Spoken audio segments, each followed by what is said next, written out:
নমস্কার। আদিত্য এডুকেশনাল বাণী মন্দিরে সকলকে স্বাগত। কেমন আছো আমার প্রিয় ছোট ছোট ভাই বোনরা? আশা করি সকলে খুব খুব খুব ভালো আছো।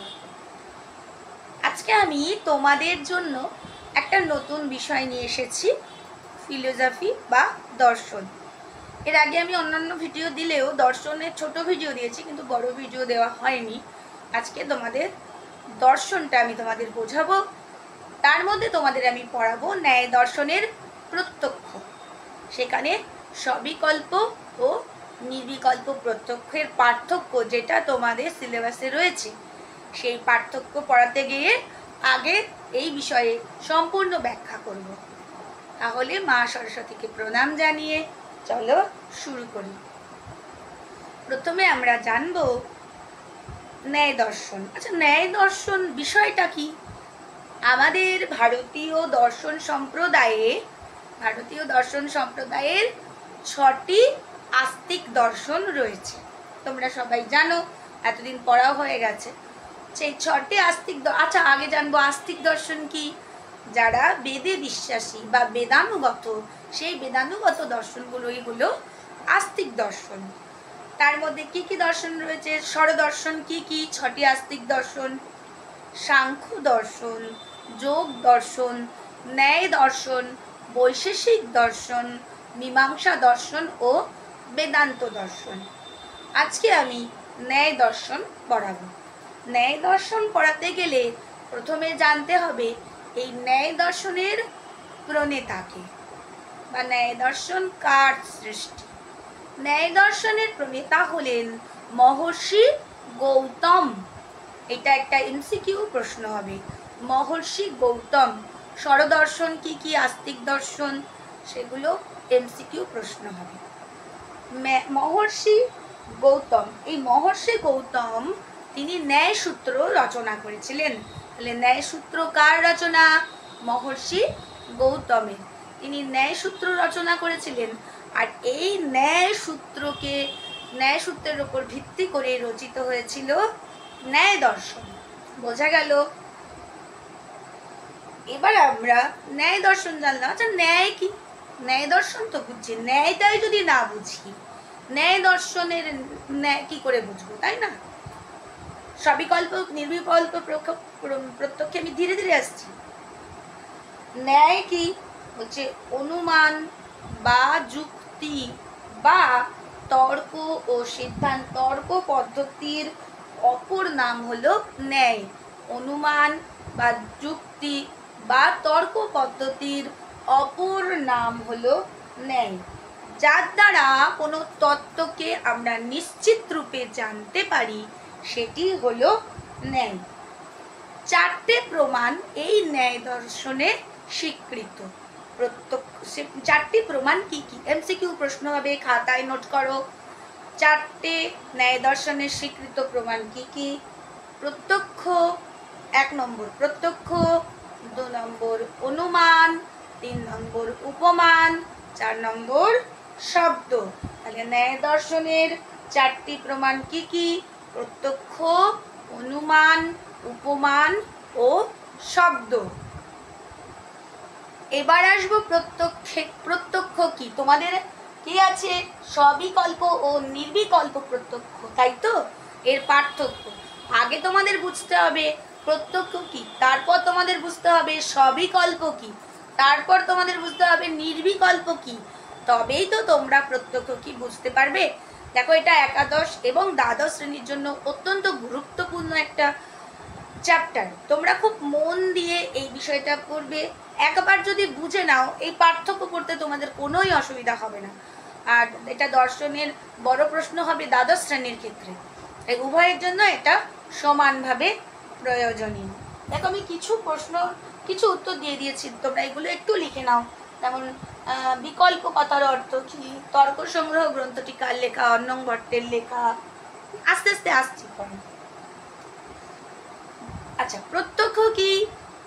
প্রত্যক্ষ কি বলতে গিয়ে আমাদের দার্শনিকরা বললেন, ইন্দ্রিয়ার্থ সন্নিকর্ষজন্যং জ্ঞানং প্রত্যক্ষ।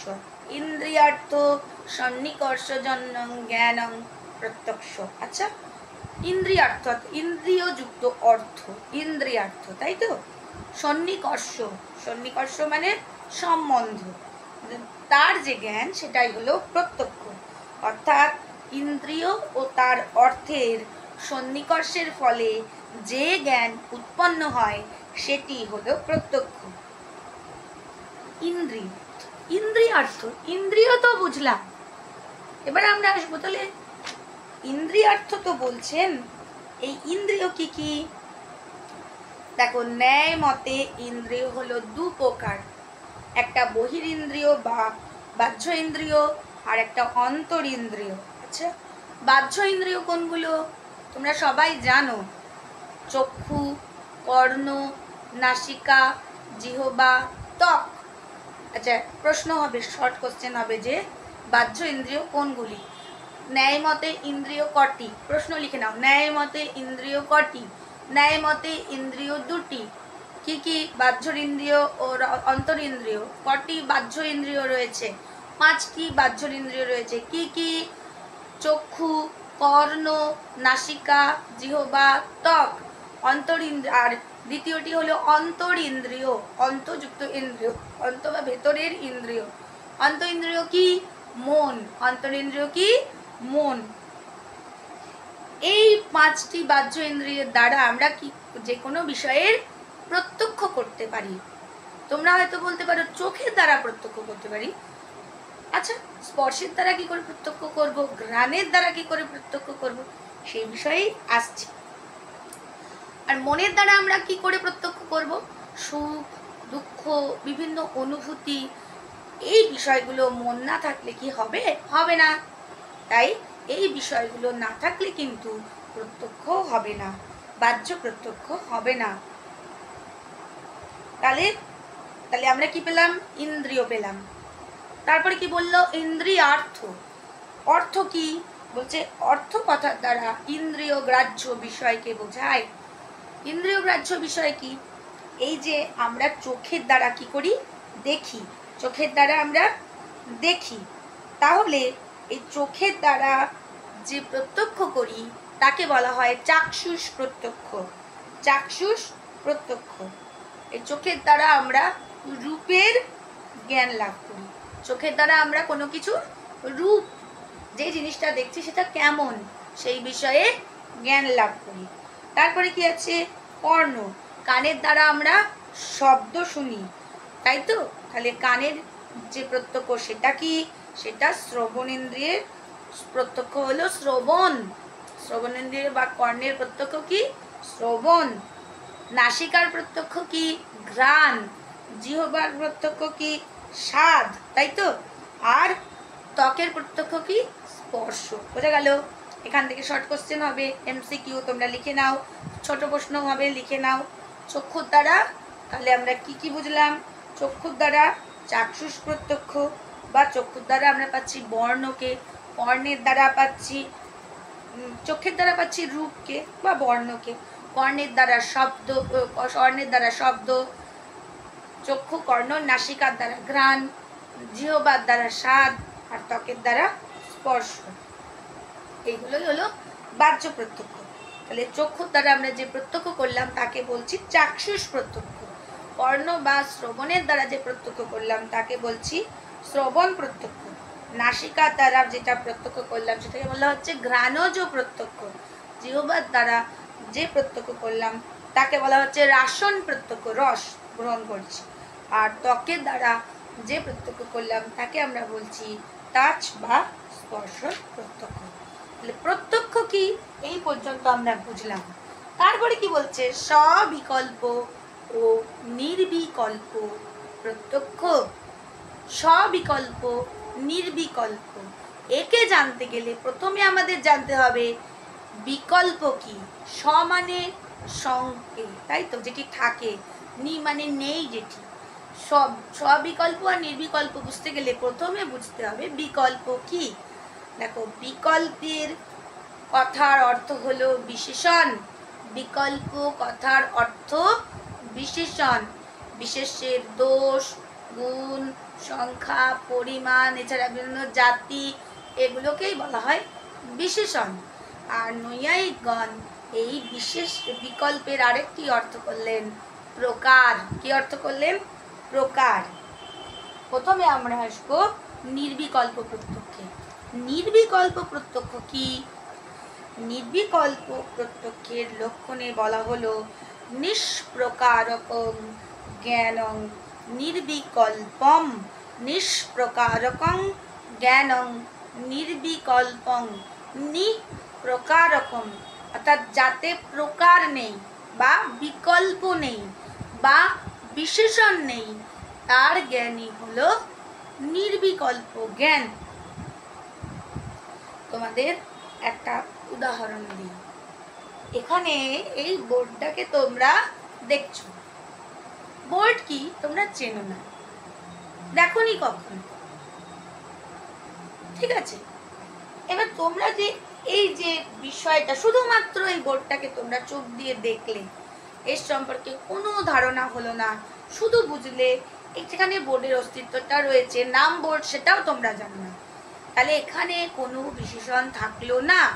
এটা হয়ে গেল নির্বিকল্প প্রত্যক্ষ। একটা উদাহরণ দিই, দর্শন যারা পড়ছো তারা বুঝতে পারছো যে তোমাদের বেদের অস্তিত্বে বিশ্বাসী হতে হবে।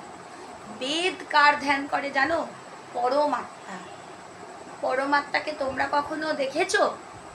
দেখোনি, কিন্তু পরমাত্মা কথাটা তোমরা জানো। পরমাত্মা মনে আসলেই তোমাদের মনে এমন একটা ধারণা জন্মা যে পরমাত্মা অর্থাৎ বিশ্ব ব্রহ্মাণ্ডকে যিনি পরিচালনা করেন, এই যে তোমাদের মধ্যে একটা পরমাত্মার বিষয়, মানে পরমাত্মার অস্তিত্ব সম্পর্কে যে ধারণা, সেটাই হলো নির্বিকল্প। কোনো পরমাত্মা কেমন, কেমন দেখতে, তার কাজ কি, এই সম্পর্কে কিন্তু তোমাদের কোনো ধারণা নেই। যদি ধারণা থাকতো তাহলে ওটা হয়ে যেত সবিকল্প। ধারণা নেই, তাই এটা হয়ে গেল নির্বিকল্প। এটা বোর্ড, তোমরা এর নামও জানো না, এটা বোর্ড, শুধু কেউ কোথাও গিয়ে এই জিনিসটাকে তোমরা দেখেছো। এর সাদা রং দেখোনি, কিছু কোনো দিকেই তোমাদের চোখ যায়নি, বিষয় এটা আছে, অমুক স্কুলে গেলাম, দেয়ালে কিছু একটা টাঙানো, যেটা কিছু একটা, তার মানে তার বিষয়ে তোমার কোনো কিছুই জানা নেই, সেটা হয়ে গেল নির্বিকল্প প্রত্যক্ষ। বলছে আমরা প্রথমে যে বস্তুটিকে নিছক বস্তু হিসেবেই জানবো, তার নাম, জাতি, গুণ, ক্রিয়া সম্পর্কে আমাদের কোনো রকম জ্ঞান থাকে না, সেটি হলো নির্বিকল্প প্রত্যক্ষ। বিষয়টা তোমাদের কাছে ক্লিয়ার হয়েছে? যদি তোমাদের কাছে বিষয়টা পরিষ্কার হয়ে থাকে আমাকে কমেন্ট করো, যদি না পরিষ্কার হয়ে থাকে তাহলেও আমাকে কমেন্ট করো, আমি তোমাদের আবার বুঝিয়ে দেব। আর এই যে তোমরা আমার ভিডিওগুলো দেখো, আমার ভীষণ ভালো লাগে তোমরা আমার ভিডিওগুলো দেখো। তোমাদের কাছে একটা অনুরোধ, তোমরা যারা ভিডিওগুলো দেখবে একটু আমার চ্যানেলটা সাবস্ক্রাইব করবে, আমার ভিডিওগুলোতে লাইক করবে, কমেন্ট করবে, শেয়ার করবে, তাহলে আমার আরও ভালো লাগবে তোমাদের জন্য নতুন নতুন ভিডিও তৈরি করতে। আর সকলের মধ্যে পৌঁছে দাও, তাহলে তোমাদের যদি ভালো লাগে আমি আরও অনেক অনেক ভিডিও তোমাদের দেবো। আর তোমরা ভালো করেই জানো আমি বিভিন্ন বিষয় পড়াই, বাংলা পড়াই, সংস্কৃত পড়াই, ইতিহাস পড়াই, রাষ্ট্রবিজ্ঞান পড়াই, আজকে দর্শন পড়াচ্ছি, এছাড়াও আমি স্পোকেন সংস্কৃত করাই, এসএসসির সংস্কৃত পড়াই। তাহলে তোমাদের যদি ভালো লাগে তোমরা আমাকে কমেন্ট করো আমার কাছে আর কে কী করতে চাও, আমি সেই বিষয়ে তোমাদের পড়াবো। ঠিক আছে, নির্বিকল্পটা গেল, এবার আসছি সবিকল্প প্রত্যক্ষে। স মানে আছে, সঙ্গে, বিকল্প মানে কি বলেছি? প্রকার বা বিশেষণ। তাহলে যার বিশেষণ আছে, সঙ্গে আছে, সেটি হলো সবিকল্প। এবার একটুখানি বলে দিই, মানে নৈয়ায়িক অন্নং ভট্ট, নৈয়ায়িক মানে যিনি ন্যায় দর্শনের বিশ্বাসী, তিনি নৈয়ায়িক, ন্যায় দর্শনে যিনি লেখালেখি করেন। অন্নং ভট্ট, তার লেখা গ্রন্থের নাম কি? তর্ক সংগ্রহ। তিনি সেখানে লক্ষণ করলেন সবিকল্পের, লিখে নাও এটা, স্বপ্রকারকং জ্ঞানং সবিকল্পং, স্বপ্রকারকং জ্ঞানং সবিকল্পং, অর্থাৎ যার মধ্যে বিশেষণ থাকে, বিশেষণ যুক্ত থাকে, সেটি হলো সবিকল্প। বোর্ড দেখছো এখানে, যখনই বোর্ড দেখছো, তোমরা বোর্ড যারা চেনো, সঙ্গে সঙ্গে তোমাদের জ্ঞান হয়ে যাচ্ছে এটা একটা বোর্ড, সঙ্গে সঙ্গে তোমাদের জ্ঞান হয়ে যাচ্ছে এটা আয়তাকার। এই বোর্ডের রংটা কি? সাদা। এগুলো তো বিশেষণ, গঠন বিশেষণ, রংটা বুঝছো বিশেষণ। আর এগুলো কিসের দ্বারা প্রত্যক্ষ করছো? চক্ষুরেন্দ্রিয়ের দ্বারা। মনটা তোমাদের বুঝিয়ে দিচ্ছে, তাই তো? এই যে চেয়ারটা দেখছো, ব্লু কালারের চেয়ার, তাই তো? রিভলভিং, এই বিষয়গুলো তোমরা বুঝতে পারছো। এটাকে বলছে সবিকল্প। অর্থাৎ এখানে শুধু বস্তুর অস্তিত্ব নয়, অস্তিত্বের সঙ্গে সঙ্গে তোমরা তার বিশেষণ সম্পর্কেও অবগত হচ্ছ। অস্তিত্বের সঙ্গে সঙ্গে যেমন বোর্ড আছে, সেটার সঙ্গে সঙ্গে বোর্ডে কি লেখা আছে সেটার সম্পর্কে, বোর্ডের কাজ কি সেই বিষয়ে, বোর্ডটার কত মানে আয়তাকার না বর্গাকার, তার রং কি, সব কিছু তোমরা বুঝে যাচ্ছ। সেটা হয়ে গেল সবিকল্প প্রত্যক্ষ বা বিশেষণ যুক্ত প্রত্যক্ষ। তাহলে যখন আমরা একটি বস্তুকে প্রত্যক্ষ করি, করে তার বিষয়ের জিনিসটিকে আমরা স্বীকার করে নিই, তখন সেটা হয়ে যায় সবিকল্প প্রত্যক্ষ। একটা ঘর তুমি দেখলে, সেটা ঘর তোমার জানা নেই, শুধু বস্তুটাকে দেখলে, তখন সেটা নির্বিকল্প। কিন্তু যখন তুমি বলছো ওটা ঘট, তার মানে ওর মধ্যে ঘটত্ব আছে বা ঘটের গুণগুলো আছে, সেটা তুমি স্বীকার করছো, তাহলে তুমি জানবে কি করে ওটা ঘট, তাই না? সবিকল্প আর নির্বিকল্প প্রত্যক্ষ সম্পর্কে তোমরা তাহলে অবগত হলে, আশা করব তোমরা বুঝতে পেরেছো, তাই তো? আমি মানুষ, মনুষ্য জাতি সম্পর্কে জ্ঞান আছে, তাই আমাকে দেখে তোমরা বুঝতে পারছো আমি মানুষ, আমি অন্য কিছু নই, তাই তো? এইটাকে বলা হচ্ছে সবিকল্প। আচ্ছা, এই প্রত্যক্ষের আরও একটি বিষয় আছে, সেটা হচ্ছে প্রত্যভিজ্ঞা। প্রত্যভিজ্ঞা কি? আগে কোনো বস্তুকে তুমি দেখেছিলে, তার উপর ভিত্তি করে পরে তোমার কোনো জ্ঞান উৎপন্ন করলো, সেটাকে বলে প্রত্যভিজ্ঞা। তোমরা হয়তো স্কুলে কলেজে কোনো বোর্ড দেখেছো, এখানে যখনই দেখেছো তখনই ভাবলে ও ম্যাম হোয়াইট বোর্ডে পড়াচ্ছে। এই যে তোমরা আগের জ্ঞানের উপর ভিত্তি করে এই যে বোর্ডটাকে চিনলে, এটাকে প্রত্যভিজ্ঞা বলে। তাহলে সবিকল্প প্রত্যক্ষ আর নির্বিকল্প প্রত্যক্ষ সম্বন্ধে তোমাদের আশা করি আমি সুন্দরভাবে বুঝিয়ে দিতে পেরেছি। আচ্ছা, এবার তোমরা পার্থক্যটা নিজেরা করে নিতে পারবে না? আমি বলে দিই, দেখো কতটা সহজ। তোমাদের বলেছিলাম নোট করে নাও সব। কি বলেছিলাম? নিষ্প্রকারকং জ্ঞানং নির্বিকল্পম, এটা হলো একটা পার্থক্য। আর সবিকল্প কি? স্বপ্রকারকং জ্ঞানং সবিকল্পম। লিখতেই পারো যে প্রত্যক্ষের নির্বিকল্প, প্রথমে নির্বিকল্প, তারপর সবিকল্প। প্রথমে নির্বিকল্পটা বলছি। নির্বিকল্প প্রকল্প কি? নিষ্প্রকারকং জ্ঞানং নির্বিকল্পম, অর্থাৎ নির্বিকল্প প্রত্যক্ষ হলো বিশেষণ ছাড়া যে জ্ঞান, আর স্বপ্রকারকং জ্ঞানং সবিকল্পং, বিশেষণ যুক্ত জ্ঞান হলো সবিকল্প জ্ঞান। আচ্ছা, আরেকটা পার্থক্যে আসছি। লৌকিক প্রত্যক্ষে কি হলো? শুধুমাত্র তার অস্তিত্ব সম্পর্কে। তাহলে আমরা দেখছি নির্বিকল্প প্রত্যক্ষে শুধুমাত্র বস্তুর অস্তিত্বের জ্ঞান হয়, আর সবিকল্প প্রত্যক্ষে অস্তিত্বের সঙ্গে সঙ্গে বস্তুর গুণের, জাতির সমস্ত ধরনের জ্ঞান হয়। আচ্ছা, নির্বিকল্প প্রত্যক্ষে কোনো সম্বন্ধ থাকে না, সবিকল্প প্রত্যক্ষে সম্বন্ধ থাকে। যে সম্বন্ধ রয়েছে, কীরকম দেখতে, কি কি আকার। আচ্ছা, নির্বিকল্প প্রত্যক্ষে কোনো গুণের পরিচয় পাই না, সবিকল্প প্রত্যক্ষে কিন্তু আমরা গুণের পরিচয় পাই। নির্বিকল্প প্রত্যক্ষ শুধু বিষয়টা দেখলে এটা ওটা দিয়ে আমরা প্রকাশ, এটা যদি বোর্ড তোমরা না চিন তাহলে ওই জিনিসটা বলতে, তাই না? তাহলে এটা ওটা এসব দিয়ে আমাদের প্রকাশ করতে হয়, হ্যাঁ, বচনের দ্বারা প্রকাশ করা যায় না। কিন্তু সবিকল্প প্রত্যক্ষে সেটা আমরা করতে পারি, বচনের দ্বারা প্রকাশ করতে পারি। যেমন এটি একটি বোর্ড। আচ্ছা, নির্বিকল্প প্রত্যক্ষে কোনো পূর্ব অভিজ্ঞতা কাজ করে না। তুমি এমন একটা বিষয় নিয়ে আলোচনা করো, যেমন পরমাত্মা, যেটাকে তোমরা কোনোদিন দেখোই নি, তাই পূর্ব অভিজ্ঞতা কাজ করছে না। কিন্তু সবিকল্প প্রত্যক্ষ, এগুলো সব সবিকল্প প্রত্যক্ষ। আলমারি, এই মোবাইল ফোন, এই চেয়ার, বোর্ড, এগুলো তোমরা আগে দেখেছো, তাই এক্ষেত্রে পূর্ব অভিজ্ঞতা কাজ করছে। আচ্ছা, নির্বিকল্পের প্রত্যক্ষের জ্ঞানের বিষয় কি কি? বিশুদ্ধ বিশেষ্য থাকে, বিশুদ্ধ বিশেষণ থাকে, বিশুদ্ধ সংসর্গ থাকে, কিন্তু সবিকল্পে প্রকল্পে সেটা শুধুমাত্র বিশেষ্য বিশেষণ ভাবযুক্ত হয়। নির্বিকল্প জ্ঞানের পরিণত নয়, জ্ঞানটা সম্পূর্ণ নয়, তাই এক্ষেত্রে একে বিচার করা যায় না, কিন্তু সবিকল্প জ্ঞানকে বিভিন্ন দৃষ্টিভঙ্গি থেকে বিচার করা যায়। এই গেল আজকের সবিকল্প ও নির্বিকল্প প্রত্যক্ষ। আশা করি তোমরা খুব ভালোভাবে বুঝতে পেরেছো। যদি বুঝতে না পারো কমেন্ট করবে, আমি আরও ভালো করে বুঝিয়ে দেওয়ার চেষ্টা করব। আর আমি অনলাইন অফলাইন দুভাবেই পড়াই। তোমাদের ভালো লাগলে কমেন্ট করো, সাবস্ক্রাইব করো, লাইক করো, শেয়ার করো। আজকে এই পর্যন্ত রাখছি। সবাই খুব খুব খুব ভালো থেকো। মা সরস্বতীর কাছে প্রার্থনা করি তিনি তোমাদের সুবুদ্ধি দিন, বিদ্যা দিন, বুদ্ধি দিন, সমাজে বড় মানুষভাবে প্রতিষ্ঠিত হওয়ার আশীর্বাদ দিন। আজ অবধি রাখি। নমস্কার।